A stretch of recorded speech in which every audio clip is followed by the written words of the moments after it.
ভাৰতবৰ্ষ গণতন্ত্ৰৰ দেশ, বিশ্বৰ বৃহত্তম গণতন্ত্ৰৰ দেশ আৰু গণতন্ত্ৰৰ নাগৰিক হিচাপে নিজৰ ভোটাধিকাৰ সাব্যস্ত কৰিব পাই যথেষ্ট সুখী অনুভৱ কৰিছোঁ। আজি ৰাতিপুৱাৰ পৰা আমাৰ এই অঞ্চলত যথেষ্ট বৰষুণ দি আছে, আপোনালোকে দেখা পাইছে। তাৰ মাজতো ভোটাৰ ৰাইজে দীঘলীয়া শাৰী পাতি বৰষুণত তিতিবুৰি ভোটদান কৰি আছে। সকলোৰে এটা কথাই, গণতন্ত্ৰ জীয়াই ৰাখিব লাগে নিজৰ ভোটাধিকাৰ সাব্যস্ত কৰি। মই ইতিমধ্যে নিজে ভোটদান কৰিলোঁ। বৰপেটা লোকসভাৰ কংগ্ৰেছৰ দলৰ মনোনীত পদপ্ৰাৰ্থী দীপ বায়ন ডাঙৰীয়াক হাতৰ ছবিত মই ভোট দিলোঁ। আৰু ইতিমধ্যে মই কেন্দ্ৰত আহি বিভিন্নজনৰ লগত কথা বাৰ্তা পাতিলোঁ। সকলোৱে একেমুখেই কৈছে যে এইবাৰ দেশৰ পৰা নৰেন্দ্ৰ মোদী এজেপিক বিদায় দিয়াৰ কাৰণে আমি সকলোৱে কংগ্ৰেছৰ পক্ষত আছোঁ, ইণ্ডিয়া এলায়েন্সৰ পক্ষত আছোঁ।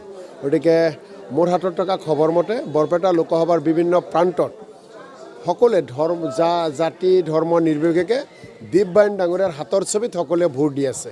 আৰু এই ভোটৰ যিটো দীপ বায়ন ডাঙৰীয়াৰ পক্ষত ভোট পৰি আছে, সময় যোৱাৰ লগে লগে মানে আমাৰ আৰু সময়টো 1 ঘণ্টা গৈছে, 2 ঘণ্টা 3 ঘণ্টা যোৱাৰ লগে লগে ভোটৰ পাৰ্চেণ্টেজটো দীপ বায়ন ডাঙৰীয়াৰ পক্ষত বেছিকৈ বাঢ়িব। গতিকে সকলো ৰাইজকে, ভোটাৰ ৰাইজকে ধন্যবাদ জনাইছোঁ। বৰষুণত তিতিবুৰি হ'লেও ভোট দিছে। আৰু এটাই স্বাৰ্থ সকলোৱে কৈছে তিতিবুৰিম লাগে, যি হ'ব হ'ব, তিতিবুৰি ভোট দিবলৈ আহিলে জ্বৰ আহিলেও আহিব, এদিন দুদিন জ্বৰত ভুগিম, কিন্তু নৰেন্দ্ৰ মোদী ডাঙৰীয়াৰ শাসনকালত আমি 10টা বছৰে কষ্ট পাই আছোঁ, জ্বৰত 3 দিন কষ্ট পাম, তথাপি নৰেন্দ্ৰ মোদী ডাঙৰীয়াৰ শাসনৰ তলত নাথাকোঁ। গতিকে এইবাৰ কংগ্ৰেছৰ জয় নিশ্চিত।